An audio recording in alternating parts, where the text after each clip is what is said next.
the shrill sound of cardiac monitors echoed through the corridors of Phoenix General Hospital like a desperate lament. Sarah Martinez ran through the white marble hallways, her nursing shoes making a muffled sound against the waxed floor. It was 2:47 a.m., and what should have been just another routine night shift had turned into a nightmare. "Code Blue, room 314. Code Blue, room 314. The metallic voice of the hospital's sound system cut through the dawn silence like a blade. Sarah pushed the room door open forcefully, finding a scene that made her stop for a second. An elderly man, approximately 75 years old, was in cardiac arrest. His pale skin contrasted dramatically with his perfectly combed gray hair. Even in the midst of the medical emergency, there was something about him that radiated dignity, even unconscious. Perhaps it was the impeccable cut of the hospital pajamas, or the way his hands, even relaxed, seemed accustomed to command. "Where's Doctor?" "Henderson," Sarah shouted to the nurse who was already performing chest compressions. "Emergency downstairs, multi-victim car accident," Jessica responded, sweat dripping down her forehead. "You're the most experienced here, Sarah. You need to take charge." Sarah felt the weight of responsibility fall on her shoulders like an avalanche. At 28 years old, with 6 years of nursing experience, she had faced many emergencies, but had never led a resuscitation without a doctor present. Her hands trembled for a millisecond before she regained control. "All right, let's do this," she murmured to herself, approaching the bed. "Jessica, continue compressions. Maria, prepare 1 glilaues of epinephrine. I'll intubate." The room filled with frantic yet controlled energy. Sarah worked with surgical precision, her hands moving with the confidence of someone who had trained for moments exactly like this. The laryngoscope slid smoothly, and she managed to visualize the patient's vocal cords. "Tube inserted successfully," she announced, connecting the manual ventilator. "Maria, the epinephrine. Administered." Minutes dragged like hours. Sarah watched the monitors with laser intensity, each lost heartbeat of the man's heart echoing in her own consciousness. There was something about this patient that intrigued her.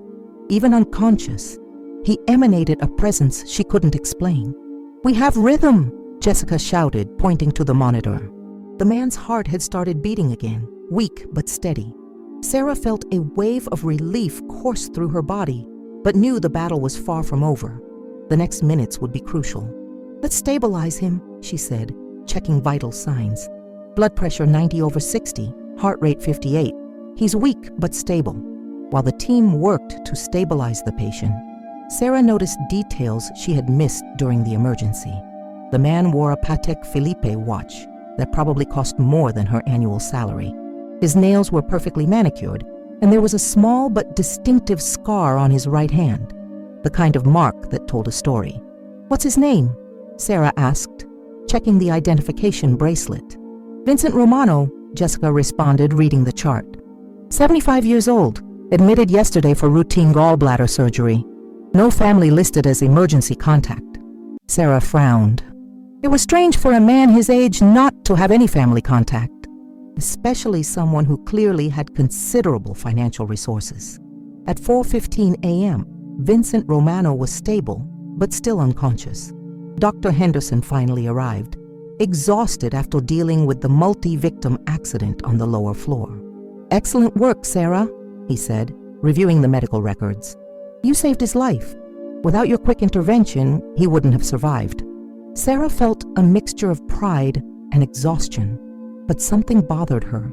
She looked at Vincent Romano, now breathing peacefully with the help of the ventilator, and felt an inexplicable connection with this stranger. "Dr. Henderson, can I stay with him for the rest of the shift? I want to closely monitor his recovery." The doctor nodded. "Of course, you deserve to see the result of your work." The following hours passed in silent vigil.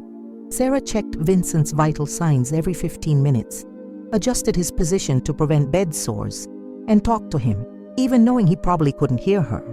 "You gave me quite a scare, Mr. Romano," she murmured, adjusting the blanket over him. "But you're a fighter, I can see that." At 6:30 a.m., when the first rays of sun began to filter through the hospital blinds, Vincent Romano opened his eyes. Sarah was checking his IV when she noticed the movement. She turned and found a pair of intense blue eyes watching her. They weren't the confused eyes of someone coming out of a medical emergency. They were alert, calculating eyes that seemed to be evaluating every detail about her. "Welcome back," Sarah said softly, approaching the bed. "You gave us quite a scare.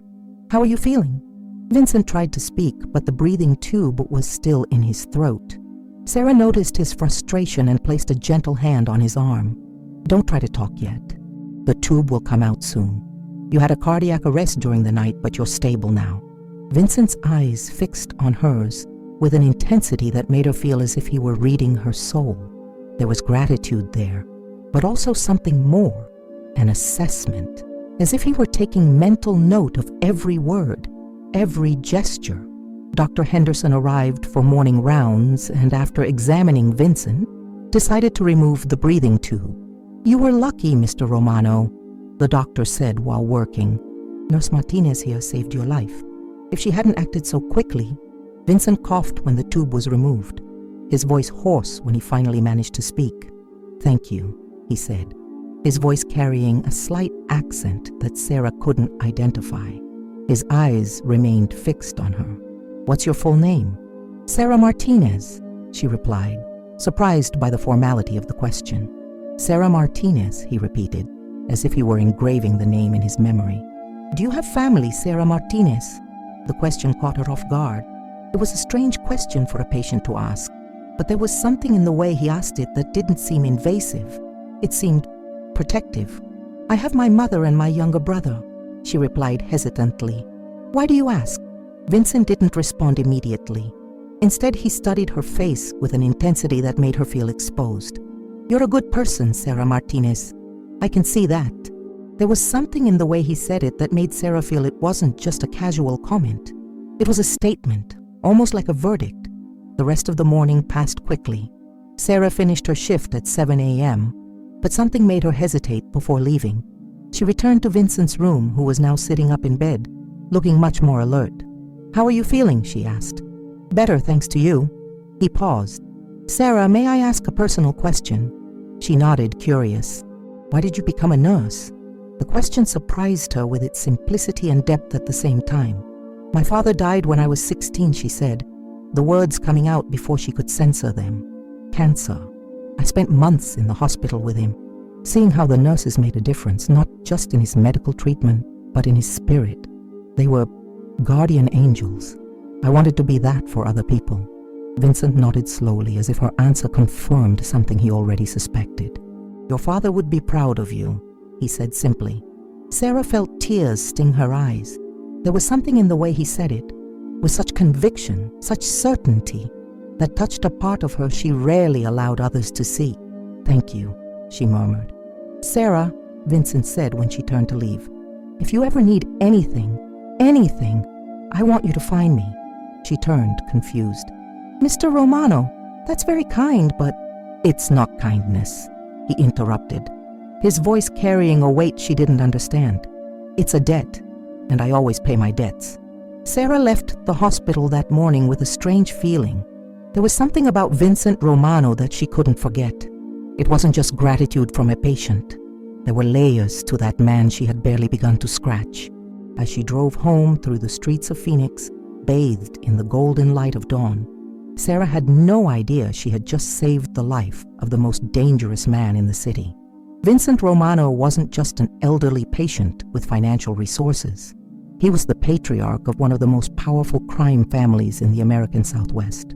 And now, unknowingly, Sarah Martinez had become the most protected person in Phoenix, but also, potentially, the most vulnerable. Because in Vincent Romano's world, debts were sacred, and he had just incurred the greatest debt of his life to a nurse who had no idea of the power that now protected her, or the dangers that power could attract. The sun rose over Phoenix, painting the desert sky with shades of orange and pink, while Sarah drove home, completely unaware that her life had changed forever that dawn at Phoenix General Hospital. Vincent Romano remained in his hospital bed, watching through the window the city he controlled from the shadows. For the first time in decades, He had found someone who had touched him without wanting anything in return, someone pure in a world he had helped corrupt, and he would do anything to protect that purity, even if it meant protecting her from himself.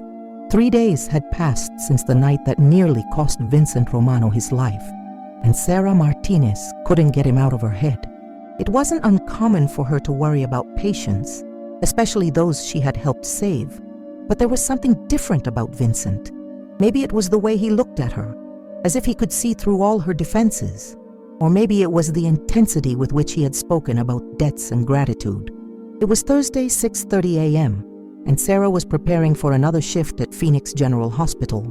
The apartment she shared with her roommate, Jennifer, was modest but cozy, located in a residential complex in the north part of the city. The walls were decorated with photos of her family and some plants she cared for religiously, small touches that made the space a home. "You're different," commented Jennifer, a pediatric nurse who worked at the same hospital. She was sitting at the kitchen table, drinking coffee and watching Sarah with curiosity. "Since Monday you've been thoughtful." Sarah paused while pulling her brown hair into a practical bun. "It's just work. You know how it is." "No, it's not just work," Jennifer insisted, knowing her friend long enough to notice when something bothered her. "It's about that patient, isn't it? The man you saved Monday night?" Sarah sighed, pouring herself a cup of coffee. "Vincent Romano. There's something about him I can't forget, Jen. It's not just the fact that I saved his life. It's the way he spoke, as if every word was carefully weighed. Maybe he's just a rich man used to having control over everything," Jennifer suggested. "You said he wore an expensive watch." "It's not that," Sarah shook her head. "It's deeper. When he said he always pays his debts, there was something in his voice, like it was a sacred promise." Jennifer studied her friend's face. "Sarah, you're not falling in love with a patient, are you?" "Of course not," Sarah replied quickly, perhaps too quickly. "He's old enough to be my grandfather. It's just that there's something about him that intrigues me." Sarah's phone rang, interrupting the conversation. It was the hospital. "Sarah, this is Supervisor Janet. I need you to come in early today. We've had some call-ins and we're short-staffed." "Sure, I'll be there in 20 minutes," Sarah replied, already grabbing her bag. While driving through the streets of Phoenix, Sarah noticed something strange. A black sedan seemed to be following the same route as her for several blocks. When she turned left on Camelback Road, the car made the same turn. When she changed lanes, the sedan made the same movement. "Paranoia," she murmured to herself, but kept her eyes on the rearview mirror. Phoenix General Hospital was busier than normal when Sarah arrived. She parked in the employee parking lot, and while walking toward the entrance, noticed the same black sedan parked across the street. 2 men in dark suits were sitting in the front seat, and although she couldn't see their faces clearly, she had the feeling they were watching her. "Definitely paranoia," she said to herself, but quickened her pace. Inside the hospital, Sarah went straight to room 314, where Vincent Romano was still hospitalized. She had discreetly checked his status over the past few days and knew he was recovering well, but the doctors wanted to keep him under observation for a few more days due to the severity of the cardiac arrest. When she entered the room, Vincent was sitting in the chair by the window, wearing a hospital robe, but looking much more alert and present than any patient she had ever seen. He was reading the Wall Street Journal, and when he saw her enter, he folded the newspaper carefully. "Sarah Martinez," he said, as if he had been waiting for her. "Good to see you. How are you feeling, Mr. Romano?" she asked, automatically checking the monitors beside his bed. "Better every day, thanks to you." He paused, studying her face. "You look worried. Is something wrong?" Sarah hesitated. It was strange how he could read her emotions so easily. "It's probably nothing," she said finally. "I just had the feeling I was being followed on the way to work today." The change in Vincent's expression was subtle, but Sarah noticed it. His eyes narrowed slightly, and there was a tension in his shoulders that wasn't there moments before. "Followed?" he asked, his voice carefully controlled. "By whom?" "A black sedan. It's probably just coincidence, but..." Sarah stopped, realizing how paranoid she sounded. Vincent got up from the chair with surprising agility for someone who had suffered a cardiac arrest 3 days before. He walked to the window and looked at the parking lot. "Sarah," he said without turning around, "I want you to do me a favor." "Sure, what is it?" "I want you to be very careful for the next few days. Vary your route to work. Don't go out alone at night. And if you notice anything strange, anything, I want you to call me immediately." He turned and took a card from his robe pocket. It was a simple card, white, with only a phone number printed in gold letters. Sarah took the card, confused. "Mr. Romano, you're scaring me. Why would I need—" "Sarah," he interrupted, placing a gentle hand on her arm. "There are things about me you don't know, things that complicate situations. I don't want you to be affected by these complications, but I need to make sure you're safe." "What kind of complications?" she asked, although part of her already suspected she didn't want to know the answer. Vincent studied her for a long moment, as if weighing how much he should reveal.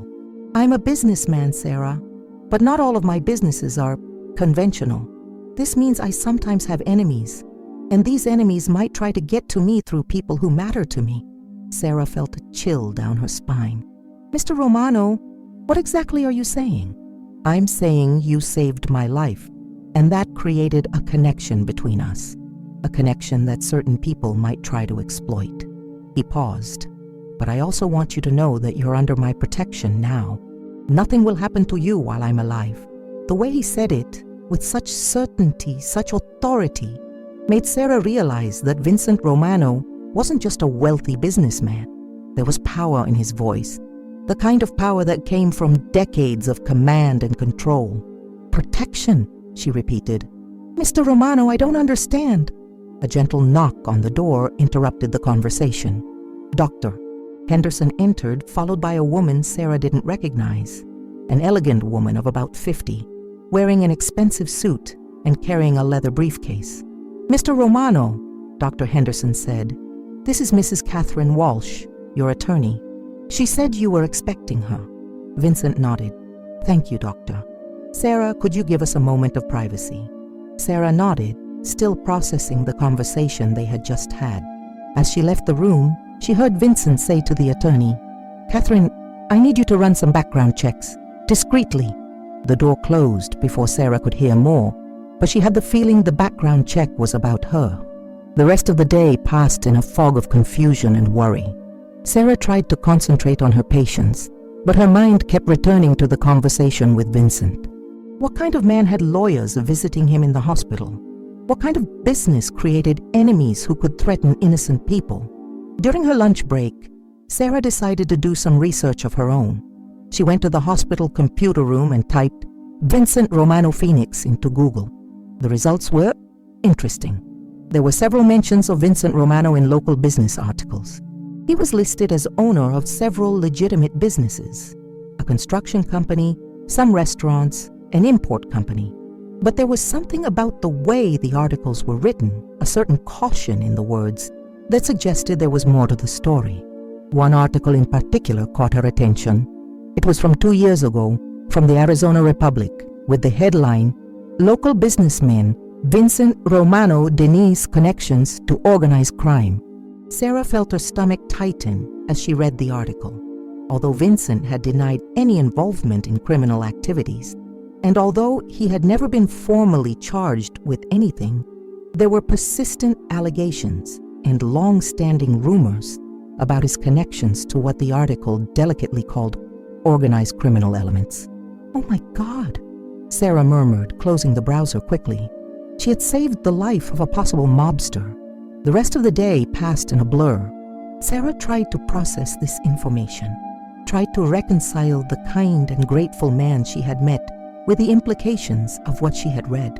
When her shift ended at 7 p.m., she was mentally and emotionally exhausted. As she walked to the parking lot, Sarah immediately noticed that the black sedan had returned. This time, however, there were 2 cars, the original sedan and a black SUV. Both were parked in positions that gave them a clear view of the parking lot exit. Sarah felt panic begin to form in her chest. She took out the card Vincent had given her and with trembling hands dialed the number. He answered on the first ring. "Sarah, Mr. Romano," she whispered, trying to keep her voice low. "They're here. The cars. 2 of them now." Where are you exactly? In the hospital parking lot, near my car. Listen to me carefully, Vincent said, his voice calm but authoritative. Don't go to your car. Go back inside the hospital. Go to the cafeteria and stay there. Someone will come get you in 15 minutes. Mr. Romano, I don't understand what's happening. Sarah, he interrupted. Trust me, please. Just do what I'm asking. Sarah looked again at the cars. One of the men had gotten out of the SUV and was walking casually toward the hospital, but his eyes were fixed on her. Okay, she whispered. I'm going. Sarah turned and walked quickly back to the hospital, her heart beating so hard she was sure everyone could hear it. She went straight to the cafeteria, which was almost empty at that hour, and sat at a table in the back, from where she could see the entrance. Exactly 15 minutes later, a man entered the cafeteria. He was tall, probably in his late 30s, with dark hair and a well-cut suit. There was something in his posture, alert, confident, that immediately made Sarah think of private security or law enforcement. He located her immediately and walked to her table. Miss Martinez, my name is Marcus. Mr. Romano sent me to take you home. Sarah studied him. How do I know you really work for him? Marcus smiled slightly as if he approved of her caution. He took out his phone and dialed a number, then handed the device to her. Sarah? It was Vincent's voice. Marcus will take you home safely. Trust him. Sarah returned the phone to Marcus. My car will be taken care of, Marcus said simply. Let's go. They left the hospital through a side entrance Sarah didn't even know existed. A black Mercedes was waiting with another man at the wheel. Marcus opened the back door for her. The other cars? Sarah asked as they left the parking lot. Are no longer a problem, Marcus replied. And something in the way he said it made Sarah decide she didn't want details. During the drive to her apartment, Sarah tried to process everything that had happened. In less than a week, she had gone from an ordinary nurse to someone who needed protection from possible criminals. And all because she had done her job, save a life. Marcus, she said finally, can I ask a question? Sure. Vincent Romano, is he really? Marcus looked at her in the rearview mirror. Mr. Romano is a good man, Miss Martinez. A man who values loyalty and protects those he cares about. That's all you need to know. When they arrived at her apartment, Marcus walked her to the door. Someone will be watching the building tonight, he said. You won't see them, but they'll be there. Tomorrow, Mr. Romano would like to speak with you. He'll explain everything. Sarah nodded, still trying to process everything. Marcus, thank you. He nodded. Good night, Miss Martinez. Sarah entered her apartment and leaned against the closed door, finally allowing the reality of the situation to hit her completely. Jennifer wasn't home, probably still at the hospital, so Sarah was alone with her thoughts. She went to the window and looked at the street. She didn't see anything unusual, but somehow knew Marcus had told the truth. Someone was watching. Sarah sat on her couch, still holding the card Vincent had given her. In less than a week, her life had become something out of a movie. She had saved the life of a man who apparently controlled an empire in the shadows of Phoenix, and now was under his protection. The question that haunted her was, protection from what? And for how long? As night fell over Phoenix, Sarah Martinez prepared for a conversation that would change her understanding of everything. About Vincent Romano, about the world he lived in, and about the place she now occupied in that world. Across town, at Phoenix General Hospital, Vincent Romano was in his room, talking on the phone with a voice Sarah had never heard. Cold, authoritative, dangerous. I want to know who gave the order, he said, and I want to know by tomorrow morning. No one threatens someone under my protection. He hung up the phone and looked out the window at the city he had controlled for decades. Sarah Martinez had saved his life, and now he would do anything to protect hers, even if it meant war. Sarah woke the next morning feeling like she had slept only a few minutes, although the clock showed it was 7:30 a.m. The events of the previous night seemed like a surreal dream, or perhaps a nightmare. She had spent most of the night awake, looking out the window and wondering if there really was someone out there protecting her, or if she was losing her sanity. The phone rang while she was making coffee, making her jump. Sarah? It was Marcus. Romano would like to see you today. He'll be discharged from the hospital at 10 a.m. Can I pick you up at 10:30? Sarah looked at the clock. It was 7:45 a.m., which gave her enough time to get ready and try to organize her thoughts. Where are we meeting? She asked. He'd like you to come to his house. It's more private for the conversation you need to have. Sarah felt a chill down her spine. Going to Vincent Romano's house seemed to cross a line she wasn't sure she wanted to cross. But after the events of the previous night, she knew she needed answers. Okay, she said finally. I'll be ready. Jennifer had come home late the previous night and was still sleeping. So Sarah left a note explaining she would be out for a few hours. She didn't mention with whom or where. How could she explain something she didn't fully understand herself? At exactly 10:30 a.m., Marcus was waiting outside the building in the same black Mercedes from the previous night. Sarah came down, wearing jeans and a simple blouse, feeling inadequate for whatever she was about to face. Good morning, Miss Martinez, Marcus said, opening the door for her. How did you sleep? Not very well, she admitted. Marcus, can I ask, what exactly happened to those men last night? Marcus looked at her in the rear view mirror as they left the parking lot. They were discouraged from continuing their activities. Discouraged how? Miss Martinez, Marcus said gently, there are certain things it's better you don't know. Trust me on that. They drove in silence through the streets of Phoenix, leaving the central urban area and entering a neighborhood Sarah recognized as Paradise Valley, one of the most exclusive areas of the city. The houses here weren't just expensive, they were mansions, each situated on several acres of landscape desert terrain. When they turned onto a private street, Sarah saw wrought iron gates that opened automatically at their approach. The property beyond the gates was impressive, a Mediterranean-style mansion that looked like it came out of an architecture magazine, surrounded by meticulously maintained gardens that somehow made the desert look like an oasis. Wow, Sarah murmured involuntarily. Mr. Romano has good taste, Marcus commented, parking in front of the main entrance. The front door opened before they could knock, revealing a middle-aged Hispanic woman with a warm smile. You must be Sarah, she said. I'm Rosa, Mr. Romano's housekeeper. He's waiting for you in the office. Sarah followed Rosa through an entrance hall that was larger than her entire apartment. The interior of the house was elegant but welcoming, with rich leather furniture, carefully selected artwork, and dark wood details that spoke of old money, not new. Rosa led her down a long corridor to a double wooden door.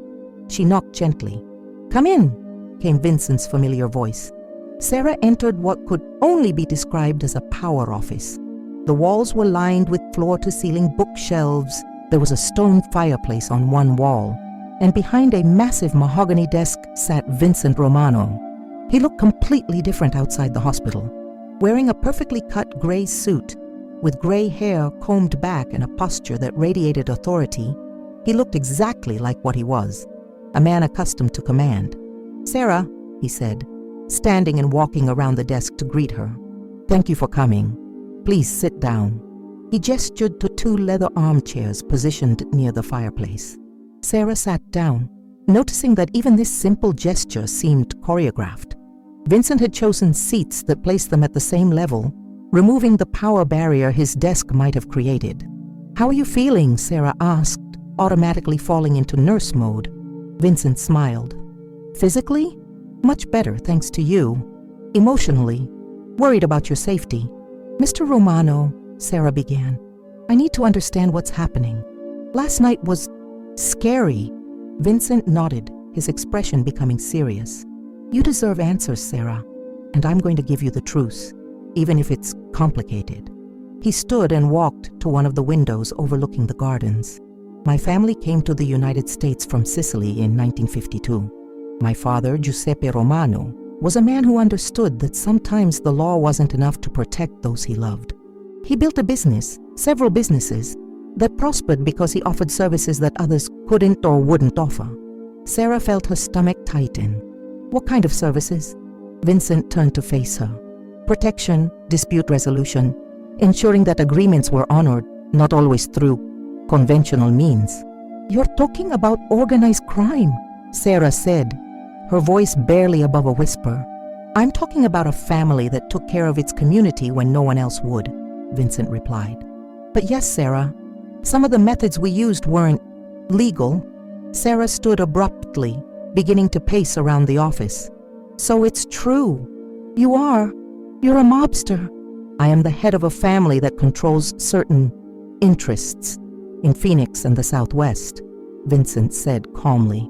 But I'm also a man who owns legitimate businesses, who employs hundreds of people, who donates millions to local charities, and who has never hurt an innocent person. Sarah stopped pacing and stared at him. But you have hurt non-innocent people. Vincent didn't look away. Yes, the brutal honesty of the answer hit her like a punch. Sarah sat heavily in the armchair. Why are you telling me this? She asked. Why not just leave me alone? Vincent returned to his armchair, leaning forward with his elbows on his knees. Because you saved my life, Sarah. And by doing so, you became part of my world, whether you want it or not. I don't want to be part of your world, Sarah said quickly. I know, Vincent replied gently. And if there were a way to protect you without involving you, I would do it. But there are people, my enemies, who now know about you. They know you're important to me, and that makes you a target. Sarah felt tears sting her eyes. This isn't fair. I was just doing my job. No, it's not fair, Vincent agreed, and I'm sorry for that. More than you can imagine. They sat in silence for a moment, the weight of the situation hanging between them. Who were those men last night? Sarah asked finally. Soldiers working for a rival family from Las Vegas, Vincent replied. The Torinos. They've been trying to expand their operations to Phoenix for years, and my indisposition made them think it was an opportunity, and they thought kidnapping or hurting me would be a way to get to you. Yes, Sarah stood again, walking to the window. The gardens outside were beautiful, but now she saw them differently. Not as an oasis, but as a fortress. What happens now? She asked without turning around. Now you have a choice, Vincent said. I can arrange for you to be relocated. New identity, new job in another state, away from all this. You could start a new life where no one would know about our connection. Sarah turned. Or you stay, and I guarantee your protection. You continue your normal life, your work, your family, your friends, but with the security of knowing nothing will happen to you. And what's the price of this protection? Sarah asked, suspecting there was more to the offer. Vincent hesitated for the first time since she had arrived. There's no price, Sarah. Not in the sense you're thinking. I'm not asking for anything in return. But your life would change. You would always be watched, always protected, and there would be expectations. What kind of expectations? Vincent stood and walked to his desk, picking up a folder. Sarah, you have a gift, not just as a nurse, but as a person. You see the good in people, even when they can't see it in themselves. You have genuine compassion. He returned and handed the folder to her. These are information about some of the people who work for me. People who have been injured, who need medical care, but who can't go to hospitals for obvious reasons. Sarah opened the folder and saw photographs and medical reports. Gunshot wounds, stab wounds, burns, the kind of injuries that would raise questions at any hospital. You want me to treat criminals, she said, closing the folder. I want you to treat people, Vincent corrected. People who have made mistakes, yes, but who are still human. People who have families, children, mothers who worry about them. Sarah looked at Vincent, trying to reconcile the kind man she had met in the hospital with the crime boss standing before her now. And if I say no to everything, then I'll respect your decision and arrange your relocation, Vincent said simply. You'll never see me again, and you can live your life in peace. But you'll always wonder about the people you could have helped, and I'll always wonder if I could have done more to protect you. Sarah sat down again, holding the folder. Can I have time to think? Of course. But Sarah, Vincent leaned forward. I need you to understand something. Regardless of your decision, you'll always be important to me. You gave me a second chance at life, and that created a bond that can't be broken." "A bond?" Sarah repeated. "In my culture, in my family, when someone saves your life, you're indebted to that person forever. It's not just gratitude, it's a sacred obligation." Sarah studied his face, seeing sincerity in his blue eyes. "And if I choose relocation, the debt would still exist?" "Always," Vincent said simply. "Even if I never see you again, I'll always know I owe my life to you. And if you ever need anything, I'll be there." The phone on Vincent's desk rang, interrupting the moment. He looked at the caller ID and frowned. "Sorry, I need to take this," he said, picking up the phone. "Yes?" Sarah watched Vincent's expression change as he listened. His jaw tightened and his eyes became cold. "When?" he asked. "Where?" A pause. "How many?" Another pause. Longer. "I understand. Gather everyone. I'll be there in an hour." He hung up the phone and looked at Sarah, his expression somber. "What happened?" she asked, though she wasn't sure she wanted to know. "The Torinos attacked one of my restaurants. 3 of my men are injured, one seriously." Vincent stood, his posture shifting to something more dangerous. "They're escalating this." Sarah felt fear spread through her chest. "Does this mean I'm in more danger?" Vincent walked to her and placed a gentle hand on her shoulder. "It means I need to take care of this before it gets worse. Marcus will take you home, and there will be extra protection around your building." "Vincent," Sarah said, using his first name for the first time. "Be careful." He smiled, but it didn't reach his eyes. "I always am, cara mia."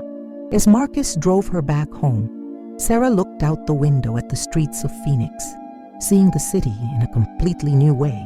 Every car could contain enemies. Every corner could hide danger. She had entered a world where violence was a business tool, where loyalty was measured in blood, and where her simple kindness had created waves that now threatened to drown her. But while fear consumed her, there was something else, a strange sense of purpose. Vincent had shown her photos of injured people who needed medical help but couldn't get it through normal channels. Her medical mind couldn't ignore that. When she got home, Sarah sat on her couch with the folder Vincent had given her. She opened it again, this time studying each case with professional eyes. Gunshot wound to the shoulder that had been inadequately treated and was infected. A stab wound to the abdomen that needed proper sutures. Burns that required specialized care. These were real people with real injuries who were suffering. Sarah closed the folder and looked out the window. Outside, she knew someone was watching, protecting her from dangers she could barely comprehend. Inside the house, she was safe, but also trapped. Trapped between the world she knew and a world she had never imagined. Her phone rang. It was Jennifer. "Sarah, where are you? Your car isn't in the parking lot and I'm worried." "I'm home," Sarah replied. "My car is being repaired." "Oh, well, you missed all the excitement at the hospital today. Apparently, there was some kind of shooting at a restaurant in the city, and they brought several victims. Dr. Henderson was asking for you. Said you're the best trauma nurse we have." Sarah felt her stomach tighten. The shooting victims at the restaurant, they were Vincent's men. "Jennifer," Sarah said slowly, "can you do me a favor? Can you find out what the victims' injuries were? And if they're still at the hospital?" "Sure, but why? Sarah, are you okay? Your voice sounds strange." "I'm fine," Sarah lied, just professionally curious. After she hung up, Sarah sat in silence, processing everything. Vincent's injured men were probably at the same hospital where she worked, receiving treatment that could lead to police questions. And here she was, with medical knowledge that could help them, but also with the choice to walk away from all of this. She looked again at the folder. Inside, it weren't just medical reports. There was a choice that would define the rest of her life. Sarah Martinez, dedicated nurse who had entered the profession to help people, now faced the most difficult decision of her life. Stay in the safe world she knew, or enter a dangerous world where her compassion could be the difference between life and death for people society had abandoned. As the sun set over Phoenix, painting the desert sky with shades of orange and red, Sarah knew her decision couldn't wait much longer, because in Vincent Romano's world, Hesitation could be fatal. And now, whether she wanted it or not, that was her world too. Sarah spent the entire night awake, tossing and turning in bed, while her mind processed everything that had happened. Vincent's folder was on the living room coffee table, like a constant reminder of the decision she needed to make. Every time she closed her eyes, she saw the faces of the injured in the photographs, heard Vincent's voice explaining about sacred debts, felt the weight of responsibility she had never asked for. At 5:30 a.m., she gave up trying to sleep. She made coffee and sat on her apartment balcony, watching Phoenix wake up. The city looked the same as always, but Sarah knew her perception had changed forever. Now she saw shadows differently, questioned every passing car, every person walking down the street. Her phone rang at 6:15 a.m. It was Jennifer. "Sarah, I got the information you asked for about the shooting victims," Jennifer said, her voice low and conspiratorial. "3 men were brought in last night, one with a gunshot wound to the shoulder, another with shrapnel in the chest, and the third, Sarah, the third is in critical condition. Gunshot wound to the abdomen, lost a lot of blood." Sarah felt her stomach tighten. Are they still at the hospital? 2 of them were discharged against medical advice during the night. Their lawyers showed up and somehow managed to get them out of there. But the third, the one in critical condition, is still in the ICU. "What's his name?" Sarah asked, though she suspected she already knew the answer. "Tony Marcelli." "Sarah, there's something strange about all this." The police came to ask questions, but the 2 who left refused to talk. And there are rumors that the shooting wasn't random, that it was some kind of territorial war. Sarah closed her eyes. Tony Marcelli. She remembered seeing that name in Vincent's folder, listed as one of his most loyal soldiers. "Jennifer, can you do me another favor? Can you find out what Tony Marcelli's current condition is, discreetly?" "Sarah, what's going on? You've been acting very strange since Monday." "It's complicated, Jen. I'll explain later, I promise. Just please help me with this." After she hung up, Sarah took the folder and looked for Tony Marcelli's file. There he was, 34 years old, married, 2 young children. The photo showed an ordinary-looking man with kind eyes and a smile that suggested he was more than just a soldier in Vincent's organization. Sarah looked at the clock. It was 6:45 a.m. Her shift started at 7:30 a.m., but she knew she couldn't concentrate on work knowing that Tony Marcelli was fighting for his life at the same hospital where she worked. She made a decision. Sarah dressed quickly and drove to the hospital, arriving 30 minutes before her shift began. She went straight to the ICU, where she found Dr. Henderson reviewing charts. "Sarah, you're early today," he said, looking surprised. "Dr. Henderson, I heard about the shooting victims from yesterday. How can I help?" The doctor sighed. "It's a complicated situation. We have a patient in critical condition, but there are legal issues involved. The police want to interrogate him as soon as he wakes up, but he's still unconscious." "Can I see him?" Sarah asked. Dr. Henderson studied her for a moment. "Sarah, do you know this patient?" The question caught her off guard. "Why do you ask?" "Because when he was semi-conscious in the emergency room last night, he kept mumbling a name. Sarah. He kept saying, 'Find Sarah,' repeatedly." Sarah felt the blood freeze in her veins. He said my name? You're the only Sarah who works the night shifts. The paramedics thought maybe he knew you." Sarah tried to keep her voice steady. "Can I see him? Maybe I can help calm him down when he wakes up." Dr. Henderson nodded. "ICU room 8. But Sarah, if you know anything about what happened, if I know anything relevant to his medical treatment, I'll tell you," Sarah replied carefully. ICU room 8 was a familiar environment for Sarah. Blinking monitors, the rhythmic sound of ventilators, the antiseptic smell that defined hospitals. But seeing Tony Marcelli connected to all those machines, his face pale and swollen, made something tighten in her chest. She approached the bed and checked his vital signs. Low blood pressure, irregular heart rate, assisted breathing. He had lost a lot of blood, and although the surgeons had managed to repair the internal damage, his recovery would be long and uncertain. "Tony?" Sarah said softly, placing a gentle hand on his arm. "My name is Sarah. You're safe now." Tony's eyes opened slowly. unfocused from medication. When he saw her, an expression of relief crossed his face. "Sarah," he murmured, his voice hoarse. You're real." "I'm real," she confirmed. "How are you feeling?" "Like I've been hit by a truck." He tried to smile but grimaced in pain. "Mr. Romano, is he okay?"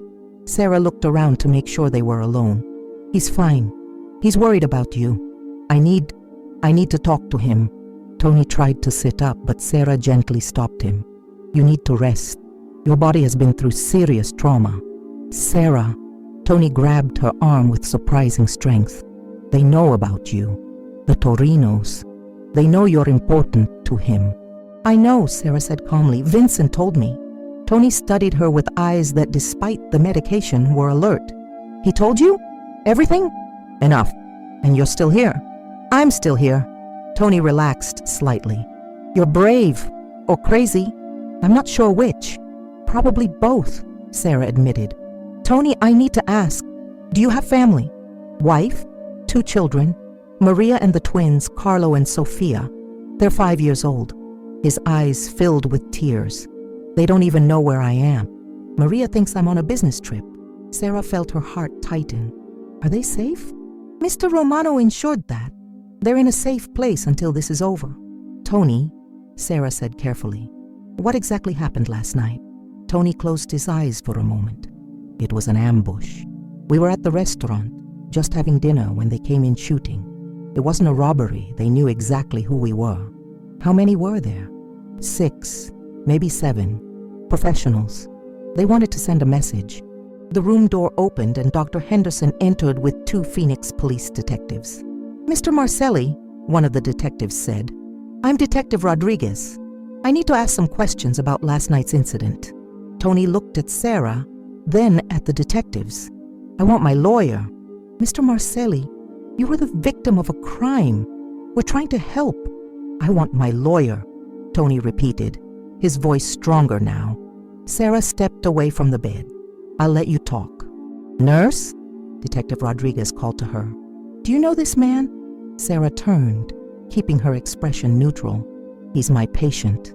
But he was asking for you specifically when he arrived here." "Many trauma patients do that," Sarah replied calmly. "They ask for their mothers, wives, any name that makes them feel safe."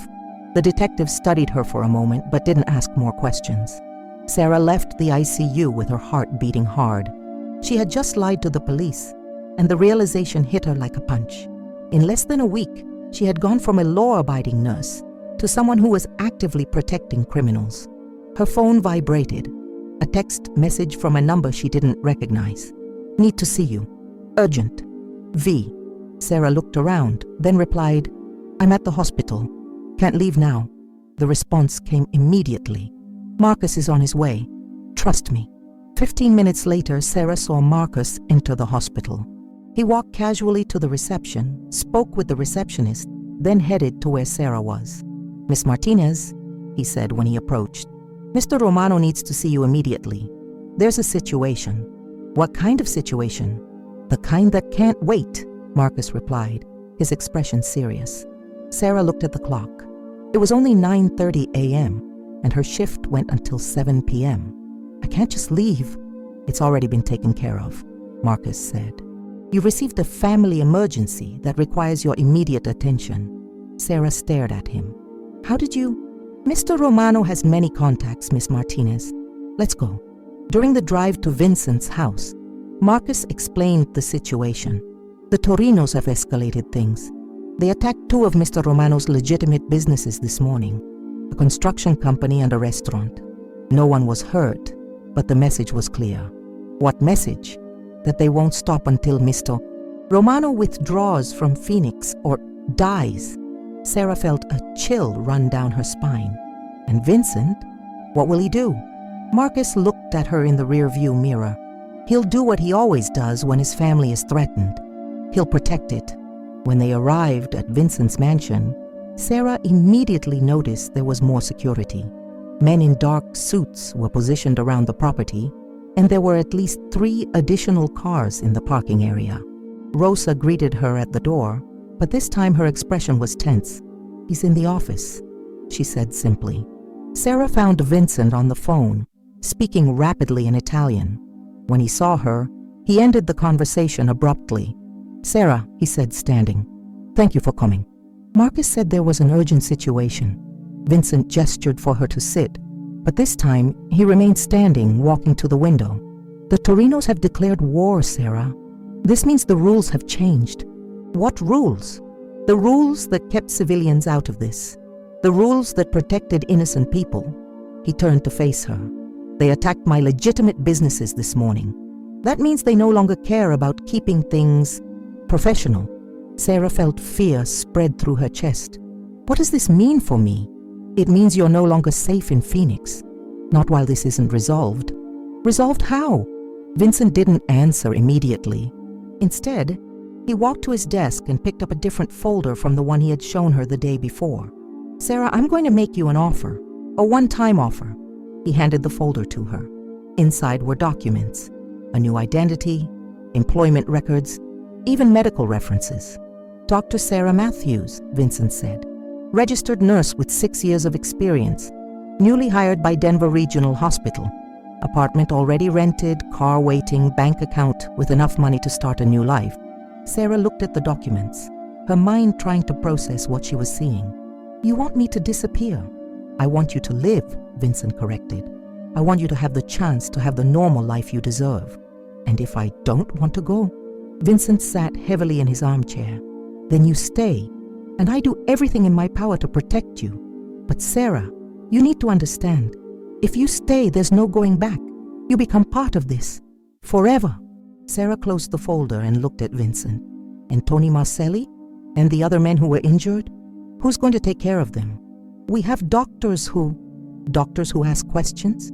Doctors who can be bought but aren't necessarily trustworthy?" Sarah stood. "Vincent, I saw Tony this morning. He's in critical condition, and he's asking for me. Not for just any doctor, for me." "Sarah, and there are others, aren't there? Others like Tony who need medical care but can't get it through normal channels." Vincent nodded slowly.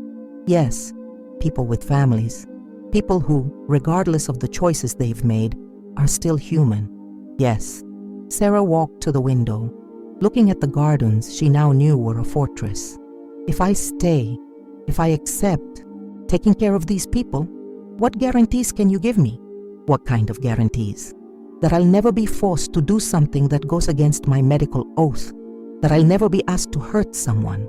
That my family will remain safe and ignorant about all this." Vincent stood and walked to her. "You have my word, Sarah. My word as head of this family, as the man whose life you saved." Sarah turned to face him. "And if I want to leave someday, if I change my mind, then you leave, with my blessing and my continued protection." Sarah looked again at the folder with her new identity, then at Vincent. "Can I have a few hours to decide?" "Of course. But Sarah," Vincent placed a gentle hand on her shoulder. "Whatever your decision, know that you'll always have my respect and my gratitude." As Marcus drove her back to the hospital, Sarah knew her decision was already made. She had seen the fear in Tony Marcelli's eyes, had heard about his wife and children, had read about other injured men who needed care. She was a nurse. Her oath was to help the sick and injured, regardless of who they were or what they had done. But more than that, she had seen something in Vincent Romano that intrigued her. A dangerous man, yes, but also a man with a code of honor, a man who protected those he considered family. And now, whether she wanted it or not, she was part of that family. Sarah Martinez was about to cross a line that would change her life forever. But as she looked out the car window at the streets of Phoenix, she knew she couldn't live with herself if she turned her back on people who needed her help, even if those people lived in the shadows of a world she had never imagined. The decision was made. Now she just needed to find the courage to live it. 6 months later, Sarah Martinez stood in what used to be the basement of a seemingly ordinary house in Scottsdale, but which had now been transformed into a state-of-the-art medical clinic. Equipment that cost hundreds of thousands of dollars was discreetly installed behind soundproof walls, and what appeared to be just another suburban residence was, in fact, one of Phoenix's best-kept secrets. "Dr. Sarah," said a voice behind her. Sarah turned to see Tony Marcelli coming down the stairs, walking with only a slight limp, a permanent reminder of the night that had changed everything. He had fully recovered from his injuries and now served as a kind of coordinator between Sarah and the rest of Vincent's organization.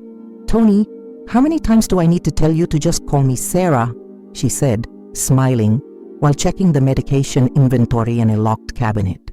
"And how many times do I need to tell you that you saved my life twice now?" Tony replied, returning the smile. "Once at the hospital, and another time when you decided to stay and take care of us." Sarah had grown accustomed to the excessive gratitude of Vincent's men. At first it made her uncomfortable, but now she understood that for them, loyalty and gratitude weren't just words. They were principles that governed their lives. "How's Maria?" Sarah asked, referring to Tony's wife. "Pregnant again," Tony said, his face lighting up. 4 months. She wants you to be the midwife when the time comes." Sarah laughed. "Tony, I'm a trauma nurse, not an obstetrician. To Maria, you're an angel. She says any baby born with your hands will be blessed." The conversation was interrupted by the sound of cars arriving outside. Sarah looked at the security monitor discreetly installed on the wall and saw Vincent getting out of his Mercedes, followed by Marcus and 2 other men she didn't recognize. "Trouble?" she asked Tony. "Not trouble. Business," Tony replied. But Sarah noticed the tension in his voice. In the past 6 months, Sarah had learned to read the nuances of Vincent's world. There was a difference between routine business and situations that required her medical attention. From Tony's tone, she suspected this would be one of those nights. Vincent came down the stairs a few minutes later, and Sarah immediately noticed he looked older, more tired than when she had met him at the hospital. The past months had been difficult. The war with the Torinos had intensified before finally ending, and although Vincent had emerged victorious, the cost had been high. "Sarah," he said, approaching her. "How are you?" "Fine," she replied, studying his face. "You look tired." Vincent smiled, a genuine smile he rarely showed to others. "You were always good at reading people. It's part of the job. What's happening, Vincent?" He hesitated, and Sarah knew this meant the situation was serious. "We have visitors coming from New York. Important people who want to evaluate our operation here." Sarah frowned. "Evaluate how?" "They want to make sure Phoenix remains stable after the problems with the Torinos, and they want to meet you." "Meet me?"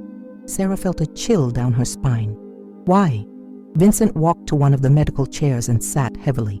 "Sarah, in the past 6 months, you've become legendary in certain circles. A nurse who can treat gunshot wounds without asking questions, who can perform minor surgeries, who saved the lives of at least a dozen men who would have died if they had to go to hospitals. I just did my job." "No, you did much more than that." Vincent stood and walked to her. "You became part of the family, Sarah. And when someone becomes part of the family, other families want to meet her." Sarah felt the weight of the implication. "They want to recruit me. They want to make sure you're trustworthy. And they want to know if you'd be willing to expand your services." "Expand how?" "Other cities, other families that need someone with your skills and discretion." Sarah stepped away, walking to the other side of the clinic. In the past 6 months, she had found a strange but satisfying balance. During the day, she still worked at Phoenix General Hospital. Vincent had ensured her position there remained secure. At night and on weekends, she came to the clinic, treating injured men who couldn't seek medical help through normal channels. She had saved lives, had made a difference, and had found a purpose she had never imagined. But the idea of expanding, of becoming part of something bigger and more dangerous, scared her. "And if I say no?" she asked. "Then you say no," Vincent replied simply. "But Sarah, you need to understand, these people aren't used to hearing no. They might insist." Sarah turned to face him. "Are you saying they might force me?" "I'm saying they might try.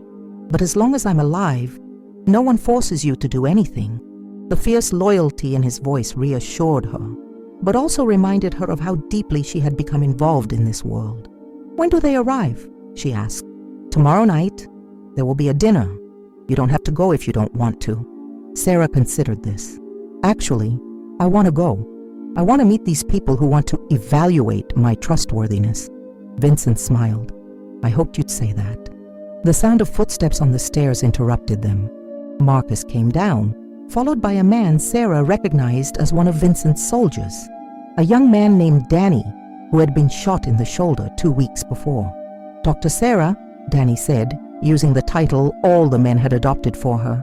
"Sorry to bother you, but I need you to look at this." He took off his shirt, revealing the bullet scar on his shoulder. The area around it was red and swollen. "Infection," Sarah diagnosed immediately, putting on gloves and examining the wound. "When was the last time you changed the dressing?" Danny looked embarrassed. "A few days, I forgot." Sarah sighed. "Danny, how many times do I need to tell you that gunshot wounds aren't a joke? You could have developed sepsis." She led him to the examination table and began cleaning the wound. "This is going to hurt a little." While she worked, Sarah was aware that Vincent was watching her. There was something in his expression she couldn't decipher. "Done," she said finally, applying a new dressing. "Antibiotics for a week, and I want to see you here in 3 days. And Danny, don't skip any more dressings." "Yes, doctor," Danny said, putting on his shirt. "Thank you." After he left, Vincent approached Sarah. "You know they call you the family angel, don't you?" he said. "Who?" "All of them. All the men you've treated. To them, you're not just a nurse. You're someone who cares about them when no one else does." Sarah felt tears sting her eyes. "They're good people, Vincent. They may have made bad choices, but they're good people. Yes, they are. And you see them in a way no one else does." Vincent paused. "Sarah, can I ask a personal question?" "Sure. Do you regret it? Staying, becoming part of this?" Sarah considered the question carefully. In the past 6 months, her life had changed in ways she never could have imagined. She had lied to police, had treated criminals, had become part of an organization that operated outside the law. But she had also saved lives, had found a deeper purpose, and had discovered a family that protected and valued her in a way she had never experienced. "No," she said finally, "I don't regret it." Vincent nodded, as if her answer confirmed something he already knew. "Then you're ready to meet the people from New York?" "I'm ready." The next night, Sarah found herself in a private restaurant Vincent owned, sitting at a table with men who controlled territories stretching from the East Coast to the Midwest. They were older, more formal than Vincent's men, and there was a coldness in their eyes that reminded her this was a world where life and death were decided by business. "So you're the famous nurse," said a man named Salvatore Benedetti, who apparently controlled operations in New York. "We've heard a lot about you." "I hope they were good things," Sarah replied, keeping her voice steady. "Very good things. Vincent told us how you saved his life, how you became a valuable asset to the family." Sarah didn't like the way he said asset, as if she were property. "I help injured people," she said simply. "That's what I do." "And you do it very well from what we hear," said another man, this one from Chicago. "So well that we thought you might expand your services." "What kind of expansion?" Sarah asked, although Vincent had already explained it to her. "Other cities, other families. You could train other people, establish clinics like the one you have here." Sarah looked at Vincent, who nodded almost imperceptibly. "And if I prefer to stay in Phoenix?" she asked. The silence that followed was tense. Salvatore leaned forward. "Miss Martinez, you need to understand that when someone has your skills, your connections, there are certain expectations." "What kind of expectations?" "Cooperation, loyalty, understanding that what's good for the family is good for everyone." Sarah felt the implicit threat in his words, but before she could respond, Vincent spoke. "Salvatore," he said, his voice calm but with an edge of steel, "Sarah is my responsibility. She's under my protection, and any decision about her future will be hers to make."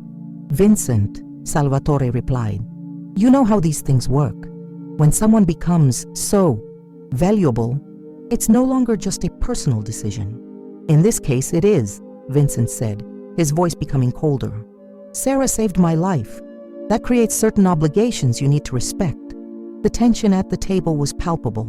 Sarah realized she was in the middle of a power struggle that went far beyond her. "Gentlemen," she said, her voice cutting through the tension, "may I speak for myself?" All eyes turned to her. "I understand that you see value in what I do, and I understand there are opportunities in other cities. But I also need you to understand something about me." She paused, looking each man in the eyes. "I'm not anyone's property. I'm not an asset to be traded. I'm a nurse who chose to help people who need help. And as long as I continue making that choice, it will be because I want to, not because someone forced me." Salvatore studied her for a long moment. "And if we decide your skills are needed elsewhere, then you'll have to find someone else," Sarah replied calmly. "Because I'm not going anywhere against my will." The silence stretched for several seconds before Salvatore began to laugh. "Vincent," he said, "now I understand why you protect her so much. She has courage." "She has more than courage," Vincent replied. "She has integrity, and that's rarer than you imagine." The rest of the dinner passed without more confrontations, but Sarah knew she had established her position. She wouldn't be intimidated, wouldn't be forced, and wouldn't be treated as property.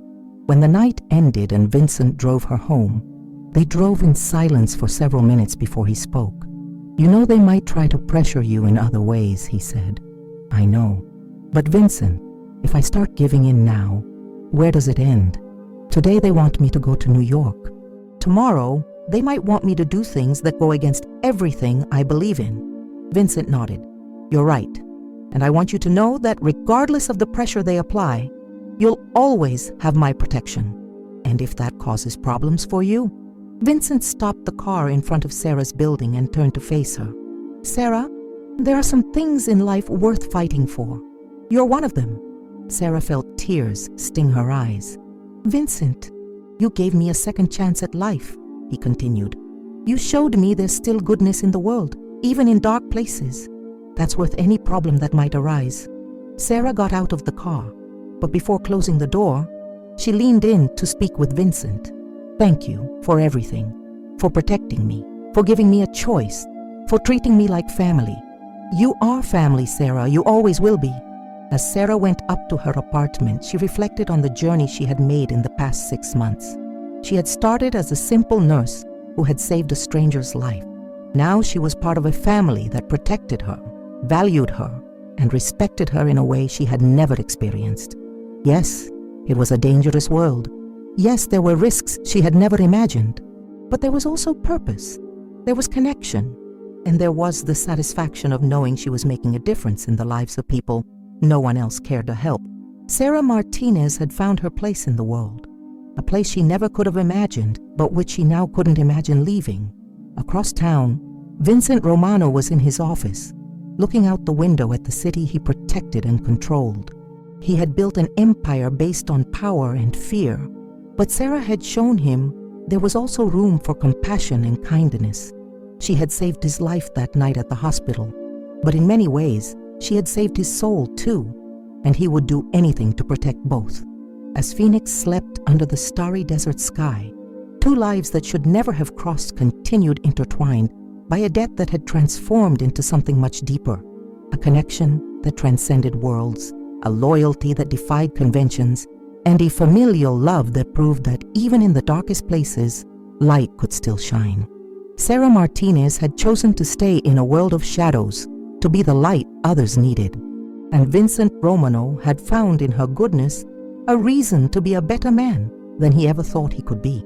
Together they had created something unique, a family based not on blood or crime, but on mutual respect, protection, and the shared belief that every life had value. It was an unlikely story of redemption, loyalty, and the discovery that sometimes the deepest connections arise in the most unexpected moments. And while the future remained uncertain, one thing was clear. Sarah Martinez had found her home, and Vincent Romano had found his redemption. In the city of Phoenix, where the sun rose every day over a new beginning, two unlikely souls had found in each other exactly what they needed to become complete.